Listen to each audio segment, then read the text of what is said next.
नमस्कार, India news Madhya Pradesh Chhattisgarh में आपका स्वागत है। मैं हूं राकेश और हम इस वक्त हाजिर हैं नज़रिया कार्यक्रम के साथ। इस वक्त हमारे साथ शोभा जी हैं, महिला कांग्रेस की अध्यक्ष हैं और हम इनसे आने वाले कार्यक्रम को लेकर, आने वाले चुनाव को लेकर, हम कांग्रेस की रणनीति को लेकर बातचीत करेंगे और इनका नज़रिया जानेंगे। शोभा जी, आपका स्वागत है इंडिया न्यूज़ में। अभी विधानसभा चुनाव हुए हैं मध्य प्रदेश में, कैसी परफॉर्मेंस रही इस बार कांग्रेस की? देखिए, विधानसभा चुनाव में कांग्रेस की जैसी परफॉर्मेंस होनी चाहिए थी वैसी बिल्कुल भी नहीं रही। जिस तरह का जो खास तौर पे पिछले 5 साल का जो कार्यकाल बीजेपी का था, उसमें भ्रष्टाचार के कई इश्यूज थे। व्यापम जैसा बड़ा घोटाला था। करीब 13 मंत्री शिवराज सिंह जी के लोकायुक्त की जांच में थे भ्रष्टाचार के लिए। बहुत इश्यूज थे जिनको लेकर जनता के बीच में जाया जा सकता था और भारतीय जनता पार्टी की भ्रष्ट सरकार को उखाड़ा फेंका जा सकता था। पर कहीं ना कहीं हम एज अ संगठन फेल हुए। हम जो 10 साल की भारतीय जनता पार्टी की सरकार थी, उसके कांडों को उजागर नहीं कर पाए, जनता में जन आंदोलन नहीं बना पाए, इशू नहीं बना पाए।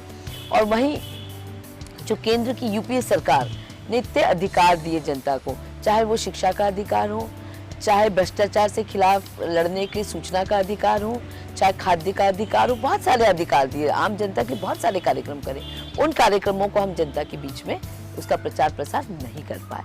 तो उसका इन सब वजहों से जो सरकार कांग्रेस की बननी चाहिए थी, वो सरकार हम नहीं बनी। नहीं, तो क्या इसमें कुछ अंदरूनी कलह एक वजह हो सकती है कि आप बीजेपी सरकार की खामियों को जनता तक नहीं पहुंचा पाई?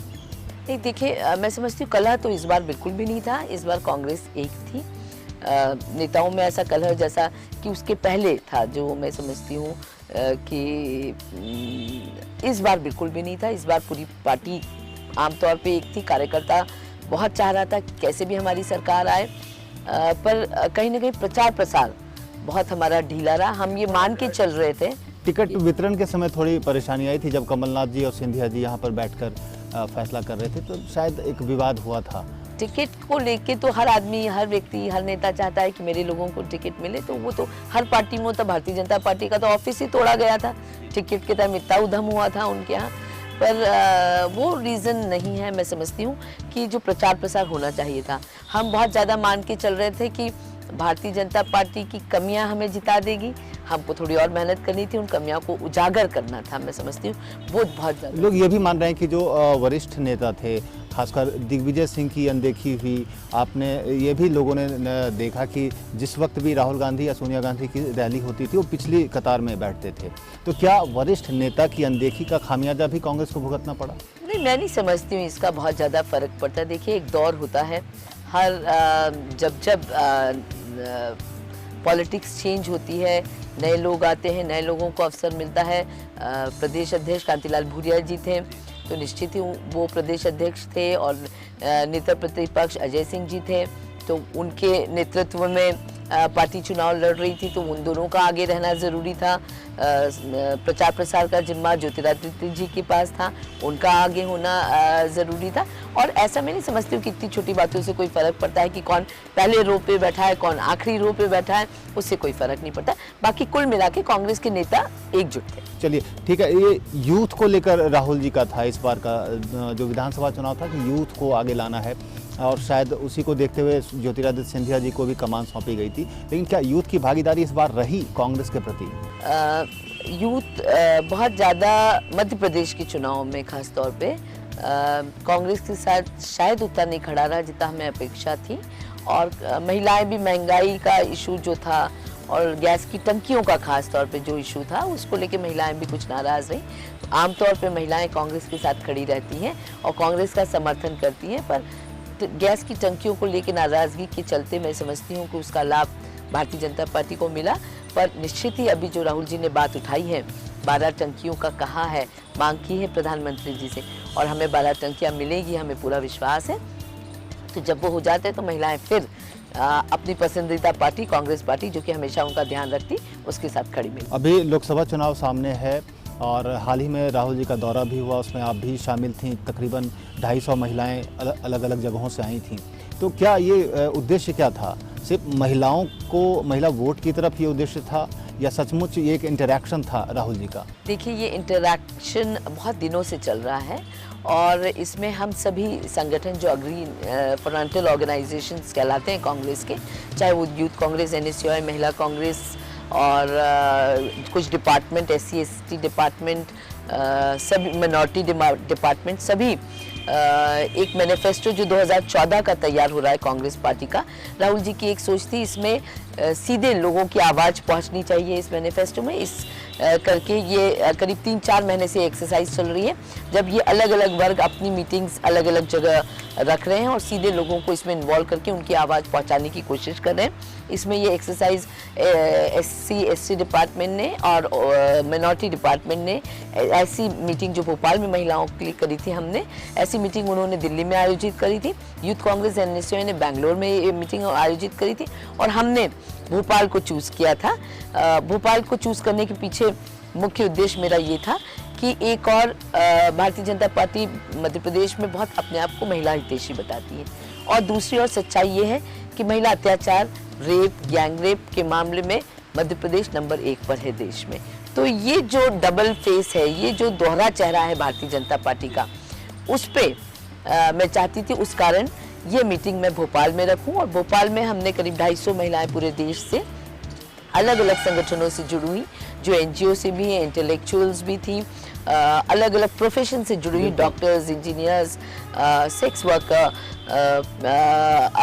कुछ ट्रांसजेंडर, हर तबके की, कुछ आंगनबाड़ी की संगठन के अध्यक्ष, आशा कार्यकर्ता, सभी नर्स, सभी लोग इसमें सम्मिलित हुए थे और सबकी आवाज़ को हमने इंक्लूड करने की कोशिश करी है। क्या लग रहा है कि इस बार लोकसभा चुनाव में महिलाओं की भागीदारी कांग्रेस के प्रति बढ़ेगी? बिल्कुल बढ़ेगी। देखिए, कांग्रेस, महिलाएं हमेशा कांग्रेस के साथ रही हैं। चाहे हम आज़ादी की लड़ाई उठा के देखें तो अभी एक मैं कहीं पढ़ रही थी कि गांधी जी को जितना महिलाओं का सपोर्ट मिला दुनिया में किसी नेता को नहीं मिला है। तो गांधी जी से लेके, राजीव जी से लेके, इंदिरा जी से लेके, सोनिया जी से लेके राहुल जी तक, सभी नेताओं से महिलाएं इस देश की बहुत अच्छे से जुड़ी और उन पर विश्वास करती हैं। ये जो गैस का जो मुद्दा आया, ये महिलाओं को सीधे चुभ रहा था कहीं ना कहीं, तो इससे नाराजगी जरूर थी, पर अब वो नाराजगी भी दूर हो गई है और ये महिलाओं को विश्वास है कि अगर कोई महिलाओं को सुरक्षा दे सकता है, महिला सशक्तिकरण की बात करता है और वाकई दे सकता है, चाहे वो सामाजिक सशक्तिकरण हो, आर्थिक हो या राजनीतिक सशक्तिकरण, तो वो केवल कांग्रेस पार्टी दे सकती है। इसलिए शोभा जी, ऐसा नहीं लगता कि इलेक्शन के समय 12 सिलेंडर की बात हुई, लोकसभा में रिजर्वेशन की बात हुई महिलाओं की, उससे पहले भी सरकार पेश कर सकती थी, अभी तक ऐसा कुछ हुआ नहीं? देखिए, जहाँ तक महिला आरक्षण की बात है, ये सोच राजीव जी की थी कि महिलाओं को आरक्षण मिलना चाहिए, जिससे कि हम पॉलिटिक्स को साफ सुथरा बना सके, उसको अत्याचार और महिला अत्याचार में कमी आएगी, उससे भ्रष्टाचार में कमी आएगी और ये 33% आरक्षण उन्होंने लागू किया इस सोच के साथ निचले चुनाव में, लोकल बॉडी इलेक्शंस में, और उसी को सोनिया जी ने बढ़ा के, मनमोहन सिंह जी ने बढ़ा के 50% कर दिया। दुनिया में कोई ऐसा देश नहीं जहां 50% आरक्षण महिलाओं को लोकल बॉडी में है या स्थानीय निकायों के चुनाव में है। जहां तक विधानसभा और लोकसभा की बात है, हम इस आरक्षण को यहाँ भी लागू करना चाहते हैं। सोनिया जी, राहुल जी कटिबद्ध है इस आरक्षण को यहाँ लागू करने के लिए, पर क्योंकि यूपीए की सरकार, कांग्रेस की सरकार, कांग्रेस तो है पर एक गठबंधन है, दूसरी पार्टियों को भी समर्थन देना है, तो उनका समर्थन मिल नहीं रहा था। फिर भी हमने कहा इसको हमने राज्यसभा में पास कराया और लोकसभा में इसी फरवरी में ये टेबल होने वाला है और हमें पूरा विश्वास है कि इसको ये पास होगा और हमें अपना हक मिलेगा। इस बार जो स्थिति रही विधानसभा चुनाव में शिवराज जी की सरकार की, तो उनका कहना है, उनकी सरकार का दावा है कि महिलाओं के साथ साथ यूथ बड़ी संख्या में बाहर आए और उन्होंने सरकार के सपोर्ट में किया। तो जो सरकार की खामियां थी, जो व्यापम घोटाला था, उस पर भी कांग्रेस घेर नहीं पाई। इसमें क्या, अब प्रदर्शन हो रहे हैं, इस वक्त हो रहे हैं, भोपाल में हो रहे हैं, इंदौर में हो रहे हैं, लेकिन उस वक्त ये मुद्दा उतना नहीं उठ पाया। मैं समझती हूँ कि जो, हाँ, आप ठीक कह रहे हैं कि जिस तरह से व्यापम घोटाला से 1 करोड़ से ऊपर युवाओं के भविष्य के साथ खिलवाड़ हुआ और खुद भारतीय जनता पार्टी के उच्च शिक्षा मंत्री लक्ष्मीकांत शर्मा के खिलाफ एफआईआर दर्ज हुई, अभी तक उनकी गिरफ्तारी नहीं हुई। क्या एक साधारण व्यक्ति अगर इतना बड़ा कांड करता और उस पर एफआईआर दर्ज होती, क्या वो खुला घूम पाता?